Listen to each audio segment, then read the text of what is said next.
Howard Pritchartt Jr. is 83. Except for his school and service years, he spent all his life in Natchez.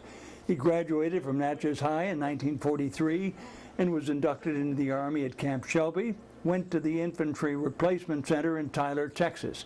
That training was cut short during the Battle of the Bulge, and he was among many others sent over to reinforce Allied troops.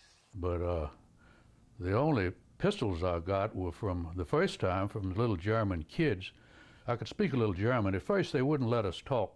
It was against rules to even speak to the Germans. They were beginning to filter back into these little Bavarian villages. And I saw these little kids. They weren't too much younger than me, and I asked them if they knew anything about pistols. Nine. So I told them, well, if you find a P-38, I've got a lot of chocolate I'll give you if you bring it to me. So I got the first pistol, P-38, Octundreißig, P-8 and 30, a prized souvenir. So I was the first one in the battery to get one because I could speak a little German. And then not long after that, we were camped. There was a creek, and it was I guess it was a German, thousands of them over there. And they said, well, y'all stay on this side. Well, the war was over. What the hell? So first thing I did was walk over there, and there was a German walking across, had his rifle, and I passed him, and I looked at him, and he looked at me. Neither one of us said anything. So I walked up to all this group of officers and enlisted men and this Germans? Yeah, Germans. Okay. And I said, do you all have any pistols? No. They were hiding them. So this colonel asked me how old I was, and I told him. He said, well, I wouldn't think you're that old. But anyway, I said, well, that's too bad because, you know, they give us a lot of cigarettes and I don't smoke. Boy, his eyes wide open. He said, come back here tomorrow. So I went back the next day, and man, they had pistols coming out from the woodwork. And I got a sack full of them, crossed back. And the group said, where'd you get those pistols? I said, hell, these Germans got them. They haven't given up everything. They're still keeping personal stuff. So the mess sergeant went over there with a car full of food and cigarettes and candy. He came back and loaded down, but I was the first one because I didn't pay any attention. I remember we had, one of my pistols, there was some Germans. They'd come over and they'd put them in a sort of a fenced-off area. And my pistol was broken, and this German, they could all speak English, most of them. He said, I can fix it if you get me a screwdriver. So I handed him the pistol and went to get a screwdriver, a wrench or something. And the sergeant came back, what do you mean giving that German a pistol? Well, the war's over.